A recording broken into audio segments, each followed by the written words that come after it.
Hello there, Commonwealth from here. We're now less than 2 months away from the start of Zelda's 40th anniversary, a year-long presence of The Legend of Zelda according to Nashweedle, so we'll do it as a calendar, starting from January. Now that the second and final free DLC, or update for Age of Imprisonment, the Animal Crossing 3.0 update, and Switch 2 edition with Zelda amiibo content is the only thing revealed by Nintendo on the horizon when it comes to Zelda. Thursday, January 15th. And it might be the final new Breath and Tears era game content, unless we get something more, perhaps already in February. As every anniversary, going back to the 20th, had a Zelda game confirmed by February 21st of that year. As you can see, 2026 is the exception from this anniversary rule, but we know that this will not be the case for long. Why? Since Nintendo could decide to repeat what they did on February 17th, 2021, and the reveal of paid DLC for Age of Imprisonment and a 3D Zelda remake/remaster. Twilight Princess again? It is definitely possible, as it wasn't playable in any form on Nintendo Switch 2 in 2025, unlike the Wind Waker. Plus, it is the 20th anniversary of that game, and Twilight Princess HD exists, and it has been imprisoned for an age now on the Wii U, though Twilight, just like the Wind Waker, was on the GameCube. You know where this is heading, but not in February, as for now I'll stick to the dream reveal in this month. Ocarina of Time Remake. Since this game cannot be relegated to Nintendo Switch Online, since it is already there since 2021. No, this N64 and 3DS Classic deserves to show Final Fantasy, who is the remake king on the Nintendo Switch 2. And here we need to go back to Nashweedle and his clear and repeated statements that an Ocarina of Time remake is on the works and that it is being developed by Nintendo. And from here we'll get its ultimate version. No more limitations, as this, if true, and developed by Nintendo like the Wind Waker was, is a secure nomination for Game of the Year at the Game Awards 2026. At the same time, there is a second option of Ocarina Remake being developed by a different team owned by Nintendo, Monolith Soft, specifically their secondary Kyoto branch, which recently had an interview regarding making Zelda open air possible and its success so far. Specifically, from the Zelda series general manager, or the link between Nintendo's Zelda team and Monolith Soft Kyoto's Daiki Iwamoto. As he stated, quote, "Monolith Soft is a strong partner in creating Zelda games from scratch, so I would like them to take on more and more core parts. Based on the know-how we have cultivated through working together until now, let's further raise the team strength of Monolith Soft as a whole and continue to create unique series titles together." And this statement right here hints that Monolith Soft Kyoto are finally ready to develop on their own after the supportive role they've had for the Zelda team since Skyward Sword. Right here we could see history in the making, as Monolith Soft has never failed. They're never individually sold in 5 million plus copies.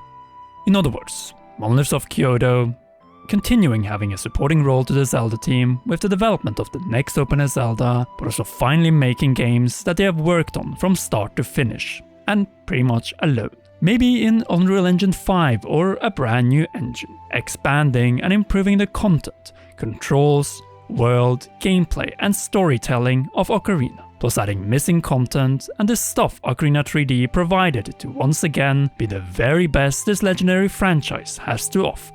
At least until the next brand new open-air Zelda is out towards the end of this decade. Nothing will be able to match it. But also themed Joy-Cons, Pro Controller, and yes, even a themed Switch 2 system, which are all possible with a summer release of this game. But we'll get back to the possible months and impact of this potential release later in the video. Since it goes without saying, this will not be something we can play at the start of the anniversary. A big part of that one will also be the Legend of Zelda movie, though there's a question whether it could also happen before the start of the next fiscal year. Perhaps announcing more of the cast in this Nintendo Direct, though there are more possibilities for later in 2026. Which would make sense, as the Zelda 35th anniversary wasn't officially celebrated by Nintendo in 2021 until June, due to the ongoing Mario 35th anniversary. And to be fair, I think Nintendo might, due to the Mario 40th, once again wait with celebrating Zelda until later. There are several reasons for this, as we have 2 Mario franchise releases scheduled for spring and the Super Mario Galaxy movie in early April. And especially the last one is a hurdle for the Zelda movie in a February Nintendo Direct. So let's move to March. Could it finally be when we get the confirmation of the English version of Masterworks Tears of the Kingdom? After all, it will be the 9th anniversary of Breath of the Wild, and a perfect conclusion for the fiscal year, and in a way, Breath of the Wild and Tears of the Kingdom, at least when it comes to new announcements. Since April, or the start of the new fiscal year, could be nothing due to the mentioned Super Mario Galaxy movie, but it could also offer a lot. Due to ILCOM, the successor to E3, which also Nintendo is confirmed to be attending. We don't know if any presentations are planned around that, but if there is, then we could see massive reveals, including the next Zelda game. But if it isn't, then May could see the release of Masterworks Tears of the Kingdom in English for the 3rd anniversary of Tears of the Kingdom. All to really build up to the typical month that in the past have given us big Zelda blowout. June with its traditional main Nintendo presentation / direct of the year, as Zelda was prominent in June for its 20th anniversary, 25th anniversary, 30th anniversary and 35th anniversary. And this June could be bigger than any of those years, at least when it comes to the amount of Zelda presented.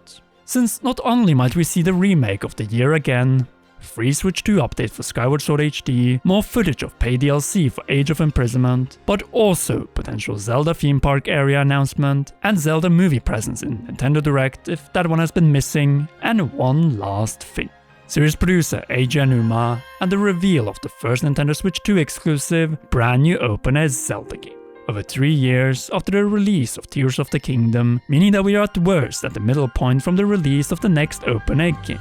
The possibilities for this title are endless, but it has to be a new beginning since this art style and map, despite launching the series to its current popularity, has reached a stage of fatigue. And in truth, the reveal could confirm the following trifles. New art style direction, so something either in the more realistic Wii U Zelda HD experience direction or closer again towards the Wind Waker. Secondly is Link, who since 2014 has been in blue. Though will the color of Hylian Royalty and Wisdom remain the color of Open-Air Link, or are we heading back to the green as the Zelda movie has already done? Finally, which new fields, seas, or potentially both will we roam? No pun intended, but the new map is what will be the big seller, and especially if we somehow end up again with the Hero of the Wild. Still, I hope for something new, after having the same hero, art style, and world for 12 years. Confirming the development of the next new Zelda game with a teaser trailer is all that is required in June, especially if the summer delivers the Ocarina of Time Remake. Which brings us to July and somewhat September. We'll be skipping August as this is a typical smaller exclusive releases and third-party month. As Skyward Sword HD launched in 2021 in July, while Link's Awakening in 2018 and Echoes of Wisdom in 2024 in September. Both of these months are solid candidates for an Ocarina remake, and though I would love to say July to have it as soon as possible, September is probably more likely. For one, it will be the only physical Nintendo Switch 2 Zelda release of that year, unless Nintendo pulls a Galaxy 1+2 on us and gives us Wind Waker and Twilight Princess, so the HD version now boosted to upscale 4K combined. But September is also Nintendo Direct month, as we saw through most of the Switch 1, but now also Switch 2 generation. The rumored Ocarina of Time remake, if it isn't out already, is guaranteed here, all to secure that Game of the Year nomination, and more importantly, the sales that will set up for future 3D Zelda remakes in the same ambitious style. The Zelda movie could also be in a September Direct, though probably it will still be too soon for the first trailer. The first look, like we saw in the September 2025 Nintendo Direct, is definitely a possibility. Just a quick flyover Hyrule and Link on Epona will be enough. This Nintendo Direct might also have another Zelda which will come out not long after, specifically in October.